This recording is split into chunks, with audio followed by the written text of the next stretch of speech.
Fala pessoal, espero que esteja tudo bem com vocês. Vamos aí iniciar, pessoal, um tópico que é de suma importância, tá? Já aviso desde já, é um dos tópicos mais solicitados em exames nacionais do ensino médio, no Enem, nos vestibulares, concursos públicos, os fatores climáticos brasileiros, pessoal. Lembra que vocês já estudaram, né? Os elementos climáticos, todos eles, a sua dinâmica atmosférica. Tá, mas como é que isso age em território brasileiro? É isso que nós veremos hoje, ok? Dá uma olhadinha aí, pessoal. Vocês têm esse mapa aí na apostila, né? É o mapa das isotermas, das temperaturas médias anuais no nosso país. E já adianto para vocês, pessoal, para estudar um pouquinho sobre os elementos climáticos brasileiros, ou melhor dizendo, ali, os fatores que influenciam no clima brasileiro, eu já coloco essa listagem para vocês. Ó. Tudo isso daqui é importante. Primeiro, a extensão territorial. Galera, o Brasil tem mais de 8,5 milhões de quilômetros quadrados. É muita terra, pessoal.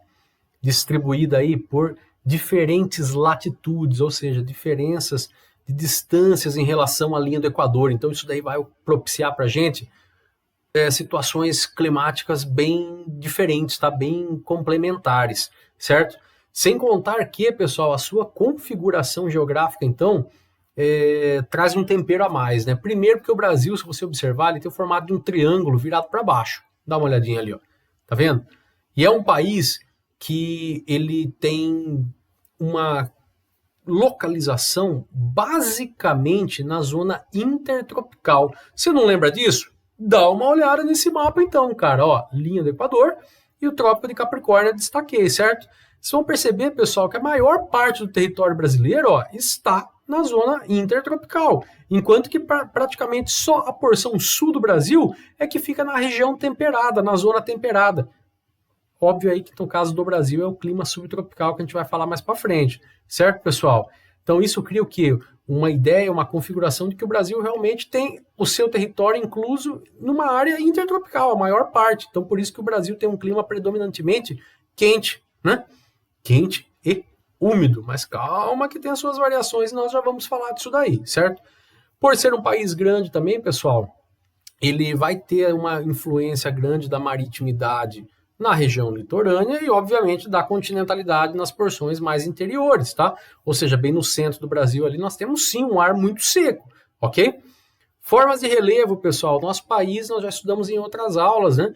Ele tem um relevo muito suavizado, né? Altitudes aí abaixo de 1.000 metros, aí isso facilita muito a circulação das chamadas massas de ares, né? Porque as altitudes são muito modestas, então ali ó, as massas de ar conseguem transitar facilmente. E obviamente também, né, pessoal, que as massas de ar são um fator importantíssimo para entender a dinâmica climática brasileira, certo? Mas a grosso modo, olhando esse mapa, como vocês estão vendo aí, nós temos aí a maior parte do Brasil inclusa na área intertropical. Isso vai trazer o que para a gente, pessoal? Se pensarmos em temperaturas, praticamente 2/3 do nosso território é bem mais quente, certo? Médias ali entre 22 e 26 graus Celsius. Média, ok? Pode acontecer mais, pode acontecer menos. Então, média de 22 a 26.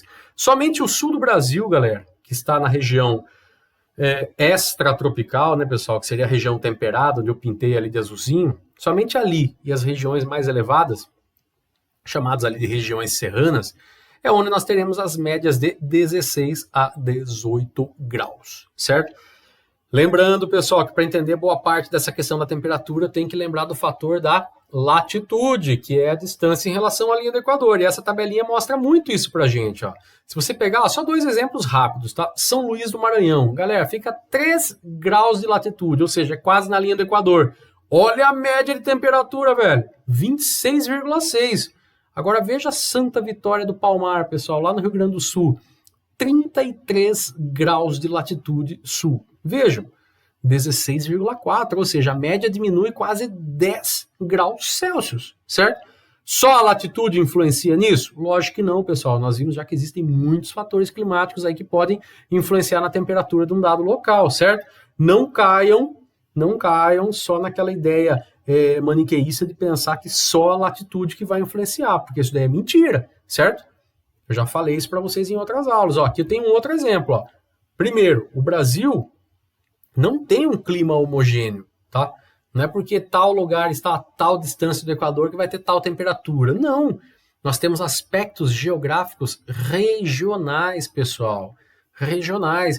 Exemplo, tá? Campos do Jordão aqui no estado de São Paulo. Campos do Jordão, pessoal, está na área tropical. Está na zona tropical, mas é mais frio. Por quê? Porque tem o fator da altitude, certo? Então a gente não pode cair só na falácia da latitude. Não é só a distância da linha do Equador que vai ditar. Quer um exemplo? Tá aqui o exemplo, galera. É o estado de São Paulo. Tem duas cidades em destaque no Trópico de Capricórnio, sendo atravessadas pelo Trópico de Capricórnio. São Paulo, capital, e Ubatuba, quer dizer, Ubatuba, certo?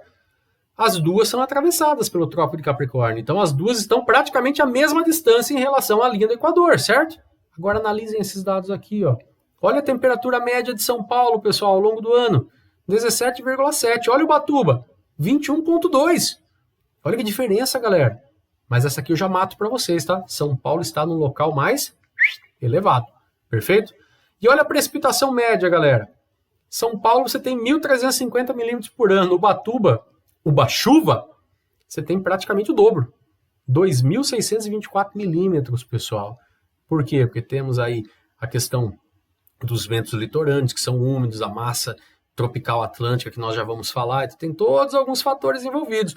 Agora pega um país de 8 milhões e meio de quilômetros quadrados, pessoal, não dá para você classificar o clima no geral, achar que é tudo igual. Não. Ele não é homogêneo, tá? Ele não é homogêneo. Isso significa que nós temos aspectos geográficos regionais que podem aí criar situações diferenciadas, ok? Lógico, pessoal, que de todos esses que nós falamos, a atuação das massas de ar são de extrema importância e é por isso que nós vamos falar delas agora, ok? Ok? Vamos nada, cara. Vamos falar depois, ó. Cair no conto do vigário. Vamos falar agora de pluviometria, pessoal. Vamos falar um pouquinho de chuva. Perdoe meu equívoco, galera. Quando nós falamos em pluviometria, pessoal, estamos falando em quantidades de chuva. E no caso do Brasil, nós temos diferentes regimes de chuva, tá? Como assim, professor? Nós temos basicamente 3 áreas, pessoal. 3 grandes áreas pluviométricas no nosso país. Para efeito de classificação, porque existem mais, tá? Numa determinada área, você tem predomínio do período úmido durante todo o ano, ou seja, chove mais de 2.000 milímetros por ano. Tá aí o Ubatuba aí, né? Tem uma segunda área, pessoal, que nós temos um período úmido no verão e um inverno seco. Vai chover entre 1.000 e 2.000 milímetros. Piracicaba está incluída aí. E nós temos um terceiro grande grupo que tem um período úmido regular, ou seja, chove bem o ano todo, não tem estação seca, mas também não chove tanto, né? Você vai ter entre 1.000 e 2.000 anuais, de acordo aí com o local, certo? Mas vamos espacializar, galera. Onde fica isso? Olha o mapa do Brasil. Aqui eu tenho aquele mapa do Kippen, né? Uma classificação dele adaptada para os principais climas do Brasil, como nós já vimos em outros momentos, certo? Vai agora, pessoal, para o primeiro grupo. Ó. Predomínio de período úmido durante todo o ano. Onde que ocorre isso, galera? Onde nós temos o clima equatorial, né, galera? E é onde também nós temos ali uma fachada litorânea, como é o caso de Ubatuba, que recebe muita umidade do mar, somado à presença ali da grande Serra do Mar, né? Cria um bloqueio orográfico, você tem as chuvas orográficas. Então, nessa região, nessas que eu pintei, nós temos aí mais de 2.000 milímetros ao ano, tá? É chuva pra dedéu, certo? Agora, o segundo grupo, pessoal, aquele do período úmido no verão com estiagem de inverno, entre 1.000 e 2.000 milímetros a variar do local. Praticamente boa parte do país, né, pessoal? Boa parte do país nós temos ali o verão que é úmido e o inverno que é seco. Só que óbvio, pessoal, que tá tudo pintadinho de amarelo, vocês estão vendo? Se eu pegar uma cidade no estado do Amazonas, chove quase 2.000 milímetros. Se eu pegar uma cidade como Piracicaba, não vai chover mais do que 1.500, 1.600, se muito, certo? Ah, professor, mas peraí, tá pintado também o semiárido nordestino. Perfeito, galera, nós temos as exceções, olha aí, ó, olha o semiárido nordestino, pessoal. Nós temos estiagens prolongadas, é uma chuva irregular, galera, chove sempre menos de 1.000 milímetros, uma média de 500, 600 milímetros ao ano no máximo e de maneira irregular. Às vezes chove no inverno, às vezes chove no verão, às vezes chove 2, 3 dias, depois fica meses sem chover, tá? É de maneira irregular. Assim como também, pessoal, nós temos outras exceções, como é o caso do litoral. Nosso litoral, nós temos chuvas de outono e inverno, pessoal. A gente vai ver no próximo slide aí o porquê, tá? Então foge um pouquinho dessa ideia de verão úmido e inverno seco. Nessa fachada litorânea nós temos o inverno úmido, certo? E o terceiro grupo, né, galera, que é o período úmido regular e sem estação seca. que significa isso? Chove bem durante o ano todo, pessoal, bem distribuído, não tem aqueles 2, 3, 4 meses que fica seco pra caramba, como é o caso aqui de Piracicaba. Isso ocorre em toda a região sul do Brasil e também no sul de São Paulo, certo? Como vocês podem ver aí no mapa. Perfeito, galera? Certo? Então, mesmo nesse mapa, vocês veem que tem aí algumas exceçõezinhas, né? Ok. Agora sim, galera, vamos aí para a atuação das chamadas massas de ar. Já vimos em outras aulas, né, que as massas de ar são grandes corpos de ar de centenas de quilômetros, né, pessoal? Corpos horizontais, ou seja, uma grande disposição de ar que acaba adquirindo a temperatura, que acaba adquirindo a umidade ou não do local onde ela se forma, certo? No caso do Brasil, galera, nós somos atingidos aí, nós sofremos influência de 5 diferentes massas de ar.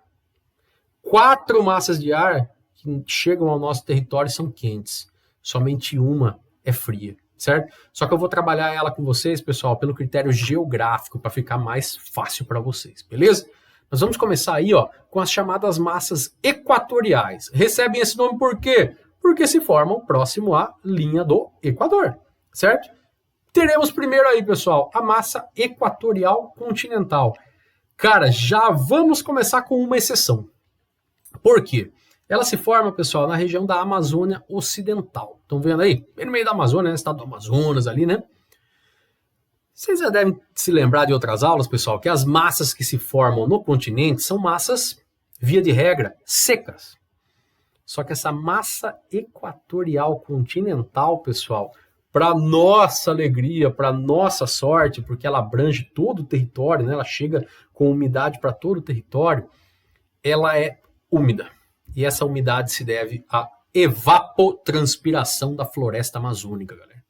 Se nós não tivéssemos essa floresta amazônica aí, essa massa equatorial continental, ela seria uma massa de ar seco e traria uma secura desgraçada para o Brasil todo, galera. Então a massa equatorial continental que nós estamos vendo aí, graças ao bom Deus, é uma massa exceção, tá? Ela deveria ser seca, mas ela não é, graças à evapotranspiração da floresta amazônica. Tá aí mais um grande papel desempenhado pela floresta amazônica. Se não for para o mundo, pelo menos aí para o nosso país. Certo, pessoal? Pois bem, ela é quente e úmida, tá? Porque ela se forma perto do Equador, então ela é quente. Úmida por causa da evapotranspiração da floresta amazônica. E ela vai distribuir aí o seu ar por boa parte do nosso país, incluindo centro-oeste e sudeste, pessoal. Sabiam disso? Aquelas nossas chuvas de verão, muitas delas, a umidade que existe no ar vem aí dessa massa equatorial continental, que vocês vão olhar na apostila, vão ver que ela age mais no verão. No inverno ela fica mais restrita aí apenas à região amazônica, tá? No inverno ela fica restritinha, quietinha ali. Ela perde um pouco de força. Agora no verão ela espalha a umidade aí para boa parte do território, como vocês podem ver. Ok? Mais uma. Massa equatorial atlântica. Equatorial porque se forma próximo do Equador e atlântica porque se forma na região do Oceano Atlântico Norte, pessoal. Ela se favorece muito dos chamados ventos alísios, porque você tem a formação ali dos ventos alísios, que nós já vimos em outras aulas também, tá? E esses ventos, pessoal, vão acabar por atingir aí, ó, o litoral da região nordeste do Brasil e chega até um pouquinho na ilha de Marajó, ali no extremo esquerdo, que vocês estão vendo ali, ó, na última setinha cor de laranja que está desenhado ali, tá, pessoal? Mas como consequência, galera, chuva pro litoral nordestino, tá? Litoral, interior, não, tá? Pro interiorzão, vocês vão ver que nada chega, nenhuma massa de ar chega de maneira regular lá, ok? Pois bem, galera, vamos então agora para as massas tropicais, que recebem esse nome por quê? Tá certo, velho, recebe esse nome aí porque se formam próximo do Trópico de Capricórnio. Certo? Se formam pertinho aí do Trópico de Capricórnio. Vamos começar pela massa tropical continental. Galera, essa aí não foge à regra, tá? Não foge, cara. Por quê? Ela se forma na depressão do Chaco, certo? É uma área relativamente plana que fica ali entre o Paraguai, Mato Grosso do Sul, a Bolívia. E ela é colocada em movimento graças àquele ar que desce nas latitudes de 30 graus. Lembra que nós estudamos em outras aulas? O ar sobe na região equatorial, chove pra caramba, aí depois forma aquela célula de Hadley e ele volta nas latitudes de 30, certo? Olha onde que essa massa tropical está se formando, pessoal. Praticamente nas latitudes de 30. Então o que coloca ela em movimento é exatamente esse ar que desce, esse ar que nós chamamos aí de ventos alísios também, né? Que é o princípio dele aí, onde ele acabou de descer e coloca essa massa em movimento, certo? Ela é quente, porque se forma perto do trópico, mas ela é seca, galera. Essa não tem umidade, não. Essa é seca, tá? Ela vai trazer estabilidade por onde ela atua. Onde que ela costuma atuar? Um pouquinho aqui no sudeste e principalmente no sul do Brasil. Então ela traz estabilidade. Estabilidade significa tempo bom, galera. Por quê? Porque você vai estar com uma alta pressão aí, né? Então o tempo vai estar bom, não favorece a evaporação, não favorece a formação de chuvas, ok? Mais uma. E galera, essa aqui é o bicho, hein? Essa para nós ela é muito importante, ó. Já dou a dica para vocês, hein? É mais ou menos sobre ela que são as questões de vestibular, ela que é muito cobrada, hein? Massa tropical atlântica. Por quê? Tropical porque está perto do Trópico de Capricórnio, se forma lá, exatamente pelos mesmos motivos da tropical continental, certo? O ar que desce ali a 30 graus. Perfeito. Ela é quente, se forma perto do trópico, mas ela é úmida, galera. Por quê? Porque ela se forma naquele ar que está subjacente ali ao Oceano Atlântico Sul. Então é um ar úmido, certo? Quais são as consequências dela? Pessoal, ela traz algumas consequências inusitadas aí, ó. Para boa parte do Nordeste, ela traz chuva de inverno. Vocês já vão entender daqui a pouquinho por quê, certo? Elas trazem ali, ó, essa massa, ela traz chuva de inverno, certo? Para o Sudeste, vamos pensar aí agora em estado de São Paulo, principalmente. Tá vendo que a setinha eu coloquei até só a bordinha de São Paulo? Por quê, pessoal? Porque em São Paulo, é um caso curioso, tá? Ela vai ocasionar muita chuva orográfica. O que é isso? Aquela chuva lá que se forma na região de praia, tá? E Uba-chuva, novamente, para comprovar para vocês, tá? Só que o que acontece, pessoal? Essa umidade, ela não passa. Ela não passa desses obstáculos da Serra do Mar. Então, o que chove tudo em Ubatuba, chove em Caraguá, chove ali no litoral. O que vai ocasionar no interior essa massa tropical atlântica? Estabilidade, pessoal. Então, ela traz instabilidade, chuvas no litoral, mas no interior, aqui Piracicaba, por exemplo, ela traz estabilidade. Sabe como que nós percebemos bem ela durante o inverno? Porque no inverno ela age mais aqui na nossa região. Ventos. Ventos, por incrível que pareça, pessoal. Não é à toa que, por exemplo, no mês de agosto, nós temos muitas crianças, nem tantas crianças assim, soltando pipas, né? É uma época do ano que venta muito. E venta muito por quê? Graças a essa chamada massa tropical atlântica, certo? Deixa toda a chuva no litoral, por isso que chove bem em Ubatuba mesmo no inverno. Aí depois, no interior, ela vai trazer uma estabilidade, certo? Tempo bom aqui no interior. Beleza? Pois bem, galera, agora nós vamos para a única massa de ar frio que atinge o território brasileiro, tá? Que é a massa de ar polar, mais conhecida aí como massa polar atlântica. Galera, curiosamente, ó, a massa polar atlântica, ela é polar, mas ela não se forma exatamente nos polos, tá? Ela se forma na Patagônia. Então não é nesse lugar aí que vocês estão vendo no mapa aí, não. Eu só coloquei para ilustrar, tá? Ela se forma bem mais ao sul do Brasil, lá no sul da Argentina, no deserto da Patagônia. Quando ela se forma, ela está ainda seca, relativamente seca. Só que ela passa pelo oceano, ela vai adquirir um pouco dessa umidade do local por onde ela passa. Então, quando ela chega aqui no Brasil, ela já está úmida. Então, ela chega fria e úmida, certo? E no Brasil, pessoal, graças à sua configuração geográfica, ao seu relevo, ela se divide em 3 ramificações, ou 3 ramos de ações. O primeiro é no litoral, galera. No litoral do Nordeste, ela vai ocasionar as chuvas frontais. Lembra que eu acabei de falar agora da tropical atlântica? Por quê? Você vai perceber que as flechinhas da tropical atlântica, tá em marrom, e a flechinha, pessoal, da polar atlântica, elas estão se cruzando, certo? A tropical atlântica, marronzinha, ela tá quente. A polar atlântica, que é azul, ela tá fria. Onde você tem massa de ar com temperaturas diferentes, vai acontecer o quê? Perfeito, chuvas frontais, tá? Isso acontece muito no inverno, no litoral aí do Nordeste, tá? Por isso, galera, tome muito cuidado. Quem, por exemplo, chega no mês de janeiro, fevereiro e fala, nossa, vou querer viajar no meio do ano, vou comprar um pacote, vou viajar pro Nordeste. Toma muito cuidado, galera. Pega, por exemplo, a cidade de Porto Seguro. Olha aí, ó, Porto Seguro na Bahia. Porto Seguro é muito comum ter viagens muito baratas nessa época do ano. Julho, agosto. É quente, é quente. Só que você pode encontrar chuva. Olha aí, ó. Olha que maravilha de foto. Foto linda essa, hein, pessoal? Olha aí, ó, uma chuva chegando. Uma chuva frontal vinda da região do litoral, vinda do mar. Olha isso, galera. Por quê? Você tem massa tropical atlântica quente e a polar atlântica fria chegando junto. chuva frontal, certo? Então toma cuidado aí com os pacotes de férias que vocês vão comprar aí. O segundo ramo, pessoal, é esse ramo que vai pelo sul, pelo sudeste e entra pelo interior do país, certo? É exatamente aí que vem, por exemplo, ó, a neve lá em Santa Catarina, em Urubici, Urupema. É aí que você tem as geadas no Paraná. É aí que você tem aquele frio desgracento que de vez em quando chega aqui em Piracicaba, que deixa ali o ar gelado por vários dias. É exatamente esse ramo que vem pelo interior, certo? Então nós temos aí já um segundo ramo. E o terceiro ramo é aquele, pessoal, que muitas vezes pela força consegue atravessar a depressão do Chaco e chegar até a Amazônia Ocidental, galera. Chega até a Amazônia Ocidental. Lá, os nativos, o pessoal que mora ali, chamam de friagem.